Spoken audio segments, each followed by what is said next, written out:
Ini adalah kisah tentang seorang nabi yang dianggap anak Tuhan oleh agama lain.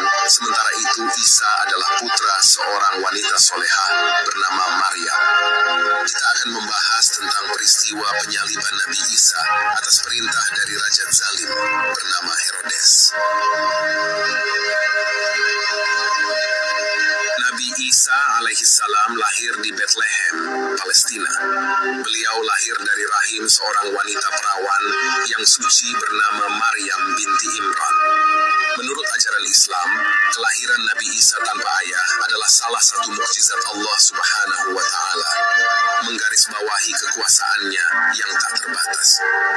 Di dalam masa kenabiannya, Nabi Isa ditentang keras oleh kaum Yahudi. Perlawanan ini mencerminkan ketegangan antara ajaran Isa yang penuh kasih dan praktek keagamaan yang keras pada masa itu. Ada 12 orang murid Nabi Isa yang setia disebut Hawariyun yang tercatat dalam Al-Quran surat As-Saff ayat 14. Peran Hawariyun menunjukkan pentingnya dukungan komunitas dalam menghadapi tantangan. Pada suatu hari, atas perintah Raja Herodes dan para pendeta Sanhedrin, mereka berniat membunuh Nabi Isa. Ini menunjukkan bagaimana kekuasaan dan ketakutan dapat memutarbalikkan keadilan. Isa dan para muridnya bersembunyi. Salah seorang murid, Yudas Iskariot, pergi menghadap Raja Herodes dan menawarkan lokasi persembunyian Isa dengan imbalan uang. Tindakan Yudas ini mencerminkan betapa pengkhianatan bisa datang dari lingkaran terdekat. Ketika mereka sampai di lokasi, Nabi Isa sudah tidak ada karena Allah Subhanahu wa Ta'ala telah mengangkat Isa ke langit. Ini menunjukkan kekuatan iman dan perlindungan ilahi. Yudas Iskariot karena pengkhianatannya diubah wajahnya oleh Allah untuk menyerupai Nabi Isa. Yudas ditangkap dan disiksa hingga meninggal di tiang salib. Ironisnya, rencananya untuk mencelakai Isa justru berbalik padanya sendiri. Kisah ini mengajarkan kita tentang keadilan ilahi dan konsekuensi dari tindakan kita.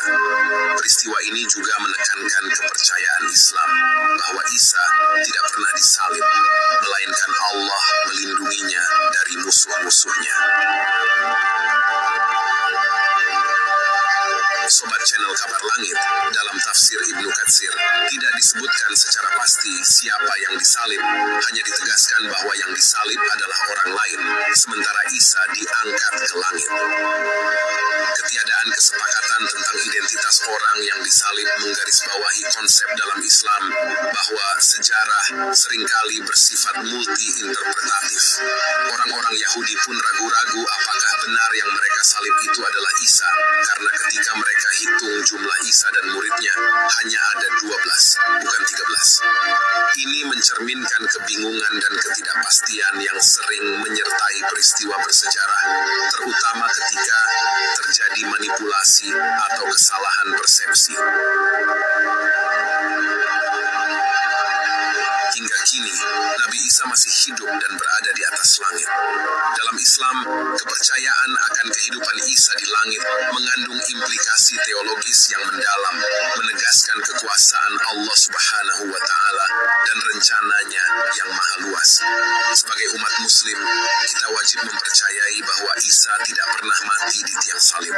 Ini merupakan bagian dari akidah Islam yang menggarisbawahi keunikan dan keistimewaan Nabi Isa dalam sejarah kenabian. Ketika dunia berada dalam fase-fase kiamat, Allah Subhanahu wa Ta'ala akan menurunkan Nabi Isa di Menara Putih di kota Damaskus.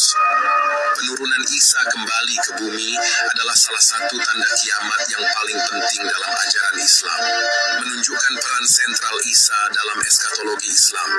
Nabi Isa akan bertemu Dajjal dan membunuhnya.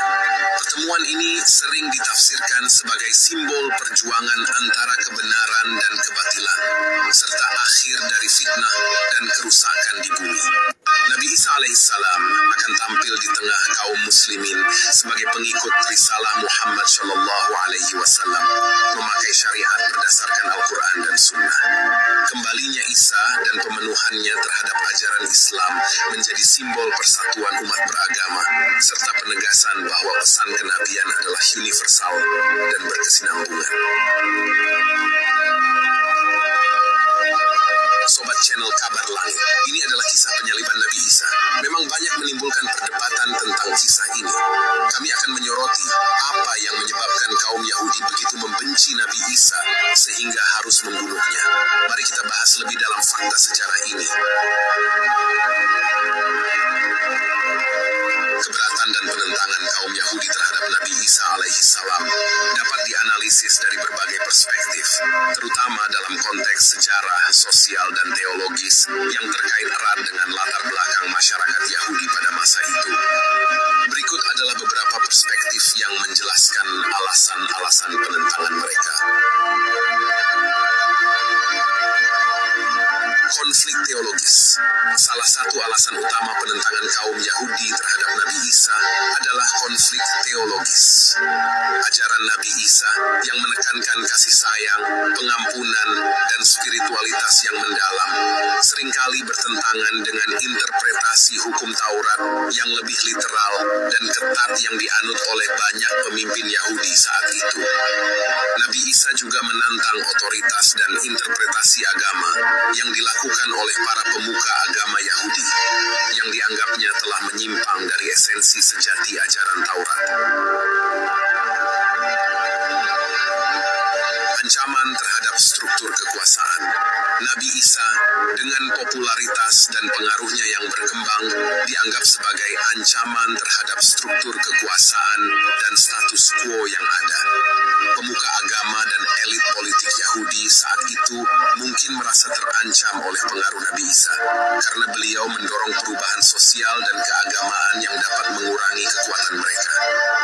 Ajaran Nabi Isa yang menyuarakan keadilan sosial dan kritik terhadap kepura-puraan agama menantang status quo yang dijaga ketat oleh pemuka agama. Perbedaan eskatologi. Dalam eskatologi Yahudi, ada harapan akan kedatangan Mesias yang akan memulihkan kerajaan Israel dan membawa masa damai. Namun, banyak di antara kaum Yahudi saat itu yang tidak mengenali atau menolak Nabi Isa sebagai Mesias tersebut. Karena Nabi Isa tidak memenuhi ekspektasi politik atau militer mereka tentang Mesias, banyak yang merasa kecewa dan enggan menerima beliau sebagai utusan Tuhan. Ketakutan akan represi Romawi. Konteks politik saat itu juga memainkan peran penting.